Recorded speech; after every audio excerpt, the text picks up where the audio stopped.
Today I choose to follow you. Good morning. It's Tuesday, the 1st of August, and I trust you got a decent cup of coffee to start today because this is Coffee with God. If you have your Bibles, turn to Psalm 30, verse 5. Psalm 30, verse 5. It's a Thanksgiving from Rescue Psalm, and David writes it.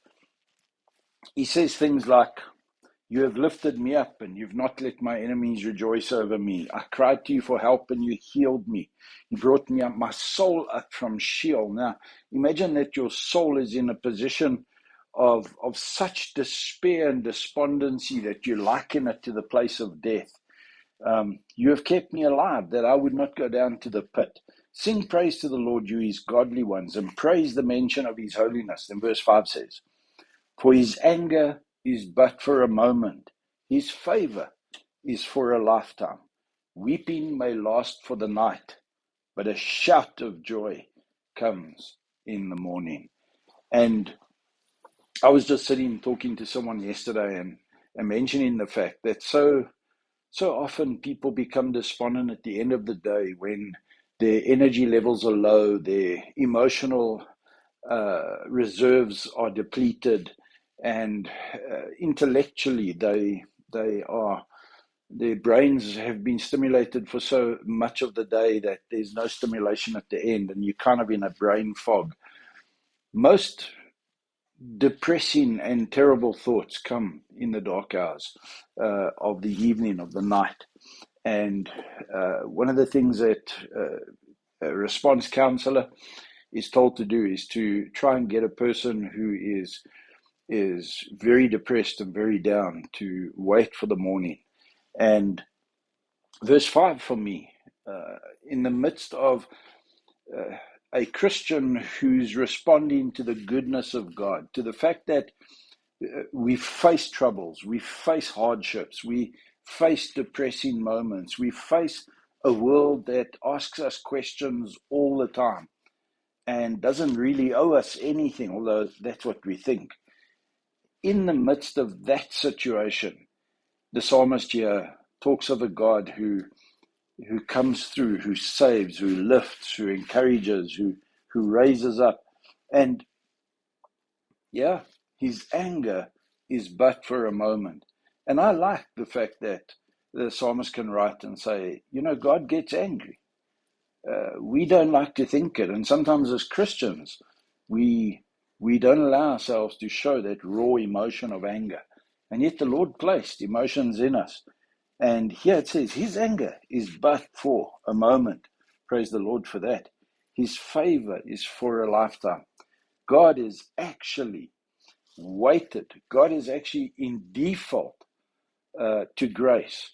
In other words, he's always seeking the lost, the least, and the lonely. His default movement in life, not that we can describe life with God, is always to restore, to renew, to bring hope. Weeping may last for the night, but a shout of joy comes in the morning. We serve a God who is constantly looking to lift, to raise up, to establish, to bless. And you need to hear that. God is not there waiting for you to mess up so that he can punish you.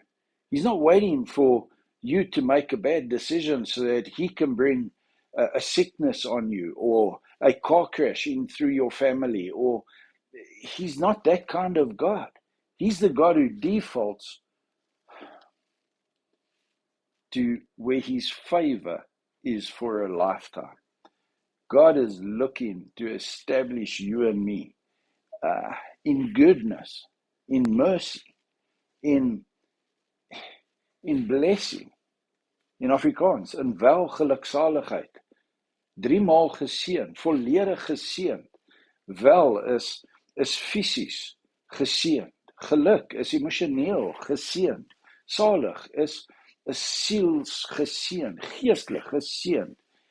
So ons wat vlees, siel en en gees is, seën God ons met sy welgeluksaligheid en dit elke dag. En hy soek geleenthede, hy soek he looks for the opportunity to allow his favor to last a lifetime in your life. I want to encourage you this morning. Yes, God gets angry. Yes, God is as the psalmist writes, God is, someone that we're in relationship with. And yet he defaults to goodness for you and for me. That's why he's God and you and I aren't. I trust you have a wonderful Tuesday. May the Lord encourage and bless you today.